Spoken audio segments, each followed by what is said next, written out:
How's it going, guys? This is a little video that I put together with me figuring out the editing with the Insta360. So, if you get one of these cameras, I don't think it matters which one it is, the X3, X4, X5. I think the studio is set up for all of them.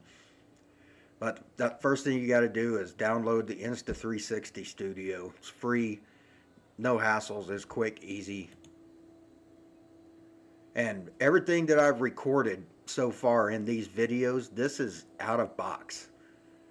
This is I haven't adjusted any settings at all. Now my SD card is in my card reader. I don't have it through the camera. I've found it just easier to pull it out and put it in the card reader itself. So you're going to import all of your information.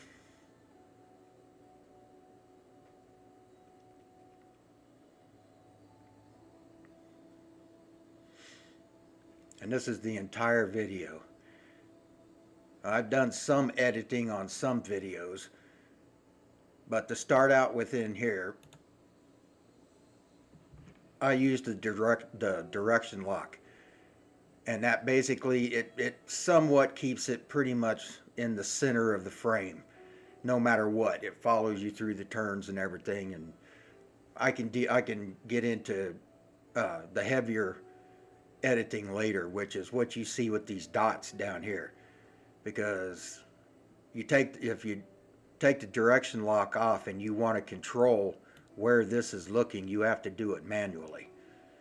Which means if you go through a turn and you want to see something, you're going to have to drag that camera with you and put these add keyframes in. Now that's later. I'm just playing around with that right now. So right now I'm just using the direction lock to keep me basically where I'm going.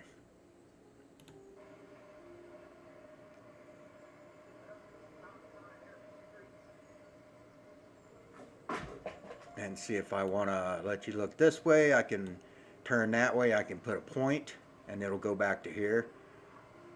Or if I want to let you look this way, I can put a point and then it'll come back to the center again.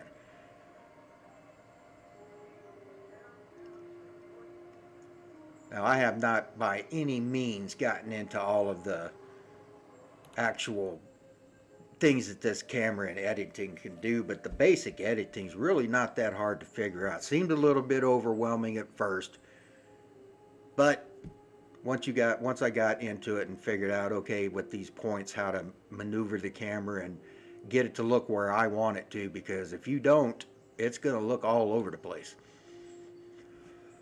Just starting out, I'm just using that directional lock on everything, and then I'll come down in here when I hit a point. Oh yeah, I should show you this. To get these grids and cross lines, you go to menu and then the window, then into guides. You got to enable it first, and then I use the crosshair because that's just the easiest for me right now. But you can also use, wow, it just all disappeared on me there, didn't it? Okay, guides. You can do grid lines, center point, which is kind of like the crosshair, keeps you basically centered. Diagonal, I haven't done anything with that. And the grid lines, this is good for your keyframing, because you can pick a frame and it'll automatically start working. It'll keep that frame in the center no matter where you go. Say I turn it around and I want to focus just on myself, I can put myself into a certain frame, diagonal mark myself out in there, because you're using what is it, deep track. And so I'll take this, I'll frame me, and then no matter what, I hit start tracking. No matter what, it keeps me in the center of the frame. So that's pretty cool. I can go around turns, no matter what, it'll keep me in the center of the frame. So that's a pretty good feature that I figured out as well for early editing. But like I said, I prefer to use the crosshair. Now you have to deselect these, otherwise you'll end up with all of them that you clicked on here. But I prefer the crosshair. Because the same thing, I can come in and I can drop a point and then it'll look right at me, and I can turn around. I can drop another point back on the road and it'll just do a loop. It'll turn around and it'll show me, and then it'll go right back to where it's going. I'm loving this stuff right now. I mean, I think this is a pretty good editor for being just for a camera. And then of course I still have to take those and drop them into my other editor in order to finish them off. But all of the editing for the 360 part I have to do in that studio program. And then once I have what I want, I can import them into my own editor and start picking it apart or whatever I want to do from there. I use Movavi, by the way. I like it. It's simple to use and it gets the job done. So the only problem I had when I was doing this was exporting what I wanted. You have to export from this frame, but first you can come over to project. This is what I'm working on right now.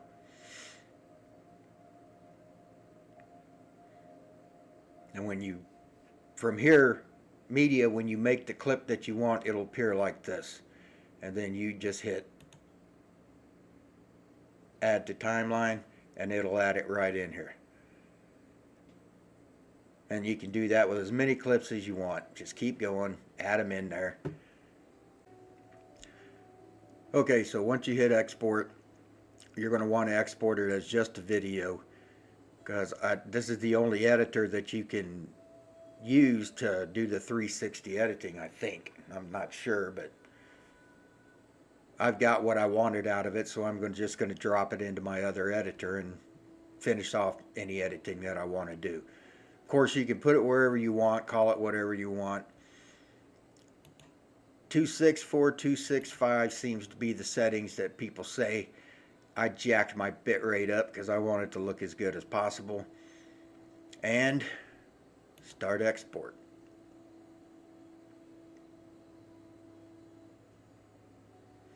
And you can see up here at the top we have that 1, and that's where our export file is right now.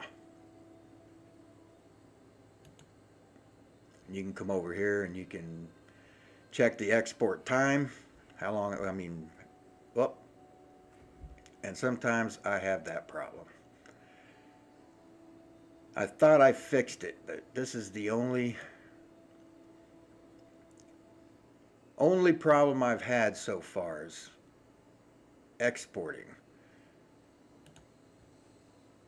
But if you come into here, settings, I may have to do this every time, I'm not sure. Yeah, put it on CPU instead of auto. I thought that fixed this problem, but apparently it did not. So I've still got a little looking around to do. However, I did successfully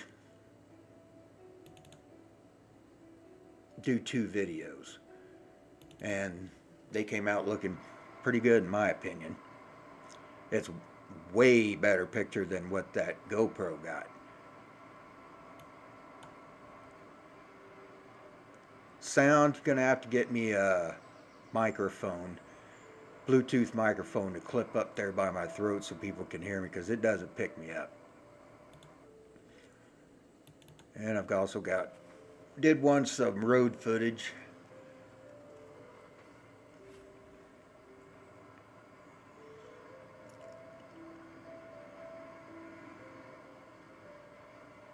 Yeah, I'm really loving the footage in this thing.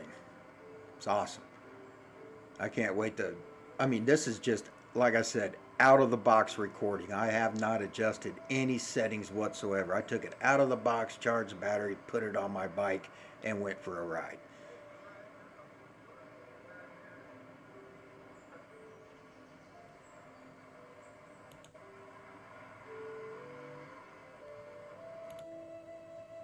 Yeah, I think it came out great.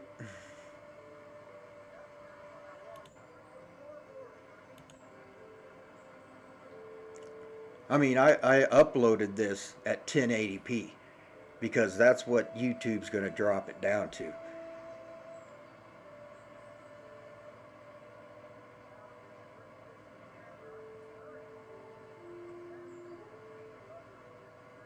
Looks a little, I don't know. Like I said, I got to adjust the settings. That's my next project with this is going in. Like I spent 4 hours on YouTube yesterday learning how to do all of the editing and the downloading and the exporting and all of that. And today I'll probably look at everything and find out what the best settings are. I can't wait till I see all the sailboats and kite sailors and all the people on the beach again. Yeah, this intersection used to be dangerous. That stop sign wasn't there, and yeah, a lot of accidents were here. But anyways, that's what I have done so far, and I mean, I'm very very happy with this camera so far. I will work on the exporting a little more, but it did work. I mean, as soon as I get a little bit better at it, so I got the basics. I managed to record, upload, edit, and export. I managed to do those things. So that's the basics. So I'll get back with you guys when I get a little bit more learned in this. You guys have a good day.